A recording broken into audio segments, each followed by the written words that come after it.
Hello everyone, welcome to another video. The videos are coming fast and furious at the moment.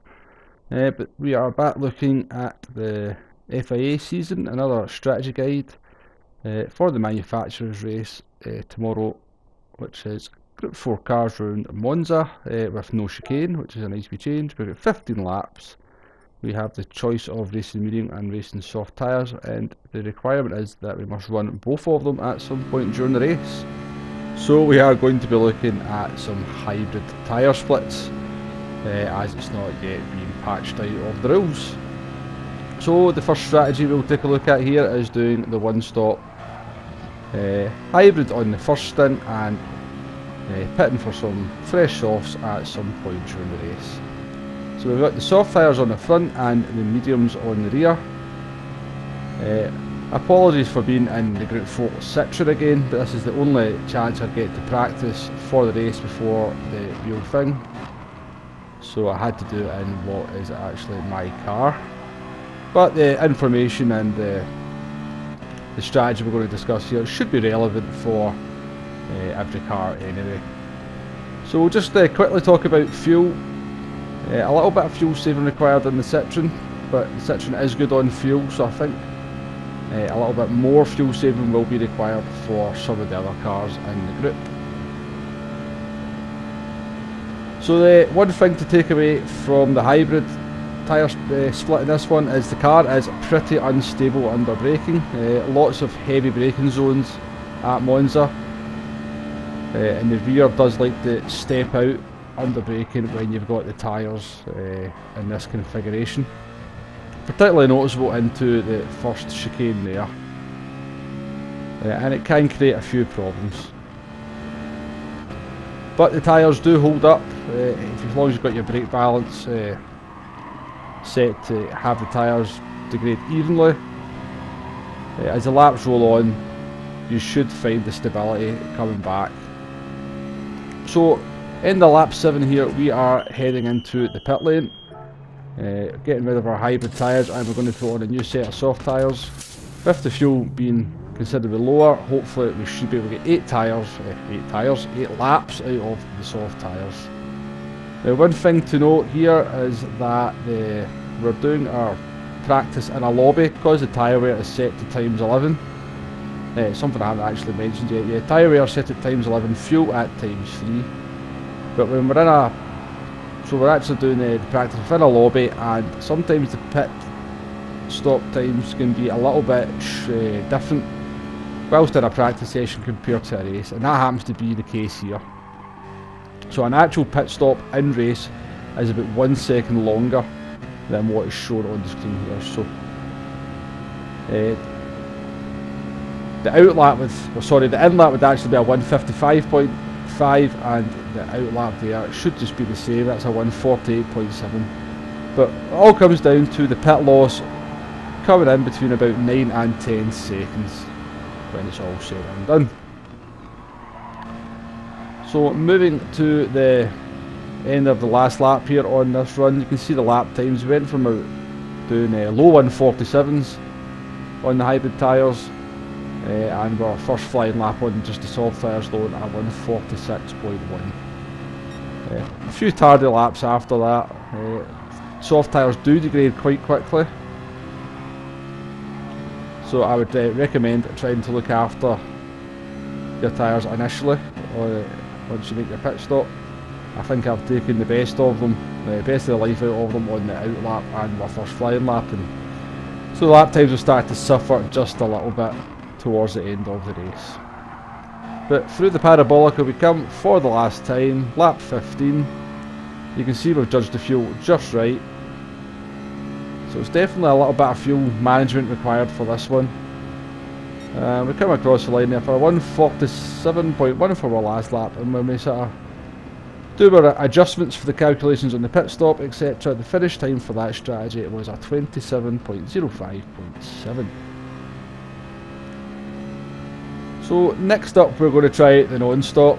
I think this is going to be a bit of a similar kind of strategy split as the last round at Dragon Trail. So I think some people will try the non-stop using the hybrid tyre split. But you're going to have to really gently manage the tyres in the braking zones. Tyre degradation is heavier than the last round at Dragon Trail.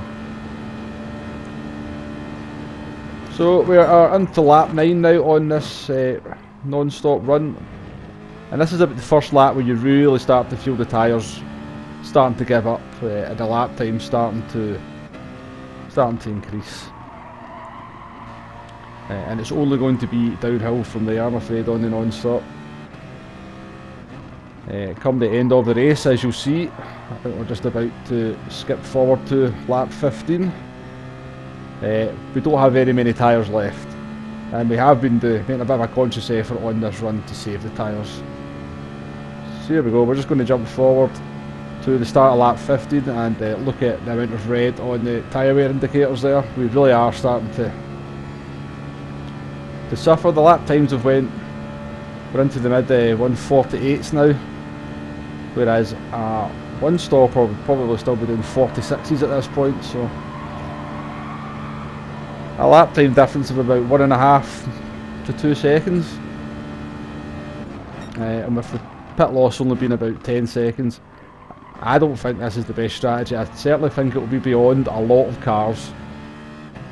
The Citroen, not bad on tyre wear. It's just about holder on there. I think if you're in something like the Corvette, the GTR, the Jaguar, seems to be a lot of cars, manufacturers that people have picked. I don't think you're going to have any tyres left at the end of the race trying to non-stop. It just won't be worth it. You'll be lapping 3-4 seconds slower than what you could be on a new set of soft tyres, or even a sort of half-worn set of soft tyres.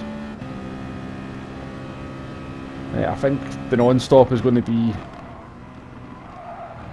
restricted to just a small handful of cars. Probably the Toyota GT86 is going to be able to do it, the Alfa Romeo 4C should manage it, possibly the Porsche Cayman, and you can do it in the Citroen as well. And as we approach the Parabolica here for the last time, we shall get an indication of the finishing time. Again, we've had to manage the fuel, and we've done a good job in that as we run out of fuel just after the line, but the finishing time pops up there. It's a 27:06.6, only just a second slower than the one stop. But to me, quite a risky strategy. Now, as I mentioned when we looked at the hybrid tyres, I felt that the car had some stability issues under braking, which was making the car quite tricky to drive and not giving us what I thought was that much of an advantage. So we fired on a set of mediums, and we're going to do a one-stop medium soft, just a traditional strategy. And as you can see there, the lap time's actually a little bit better than running a hybrid split. Just because we've got that stability under the braking, we can be a little bit more confident in the car. And I have to say, it surprised me a little bit because the hybrid tyre split normally is a little bit quicker. I didn't think the mediums would be quite as competitive as what they are. So one to keep in mind if you're having if you try the hybrid split and you just feel the car is just a little bit sketchy under braking, as I was finding with the Citroen. Give the medium tyres on their own a little bit of a run, and you might be surprised to find that you'll actually be quicker on them. And you can just do the one stop, run on the mediums, and pit later on in the race for a set of softs. So we jump forward to our in lap. We've actually held on to lap 8 with the mediums. You can see the lap times there between laps 2 and 6, all within a tenth and a bit of each other. We're just starting to lose a little bit of grip in lap time come lap 7. So we shall jump into the pits here at the end of lap 8. We shall put on a new set of soft tyres, and we shall go to the end and we shall see what sort of finishing time we can muster this time. So again, when you sort of see the pit stop here, in an actual race trim and for the FIA race, it will be about 1 second longer. So it does look very quick when we just watch the footage here.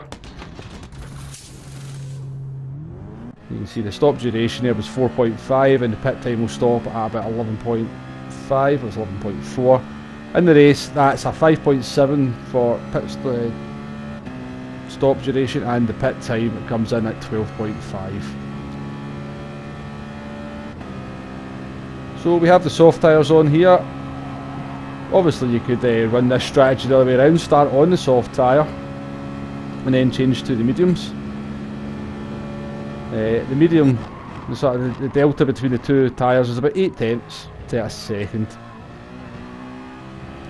But because this is very much a slipstream race, I think if you were on medium tyres and running with soft runners, I don't think they'd be able to break the lap time enough just to get away from you. So I think you could just hold on in the slipstream, certainly for a number of laps anyway. And then as the tyres start to degrade, I think you'd actually be better off being on the mediums come about lap 5 or 6 anyway. So plenty of strategy options for this one. There always is when there is different tyres and a little bit of fuel management in there as well. And the tyre requirement, obviously we have to run both the compounds, so very hard to pinpoint the absolute optimal strategy. So hopefully we're some ideas here anyway, gives you a bit of an indication or somewhere to start from. So looking at the lap times there on the soft tyres, we've done a 45.8 on my first flying lap. The tyres have held on for a couple of laps after that, but I think we did take a little bit too much life out of them, and the lap times have suffered in the second half of this stint. But you're still going to be about a second and at least a second a lap quicker than somebody doing the non-stop at this point. Probably closer to about a second and a half a lap. So again we've got the fuel absolutely perfect. As we cross the line, the finishing time pops up on the screen there. That's a 27:02.4. So our fastest run was just doing a traditional medium soft split, and I think a soft medium split would work in pretty much the same. So perhaps the hybrid tyre's not the way to go, but it's going to depend on your car. As the Citroen being an MR, it's always going to be a little bit more unstable with a softer compound on the front compared to the rear. For other cars I think maybe less of an issue, so they can probably run the hybrid tyre split with a little bit more comfort. But interesting to note that just running the tyres, the medium tyres on their own, is not a whole lot slower than, in fact it was actually quicker than the hybrids in this instance. Now one thing I did do, but I've not got any recorded footage of it, is I tried the hybrid tyre split on the Citroen with the mediums on the front and the softs on the rear, and that's actually the quickest lap times I was able to muster outside of soft tyres alone. So I'm going to do a little bit more testing with the hybrid tyres that way, running the hybrids with the mediums on the front, softs on the rear, and then picking a flat set of softs. And I shall post the results of those race runs in the comments section. So quite a lot to consider for this one. A little bit of fuel management required. Test your car out, see if it's better on the hybrid split or just running the medium tyres on their own. As I said, there's so many options, it's hard to pinpoint the absolute optimal strategy, but hopefully there's been some helpful tips and information in here to get you started on your strategy for this race.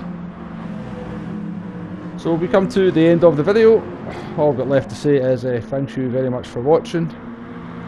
I'm not sure if there's going to be a Nations video strategy guide for this one, but there will be a race review for both rounds come Sunday or Monday. So again, thanks very much for watching and goodbye.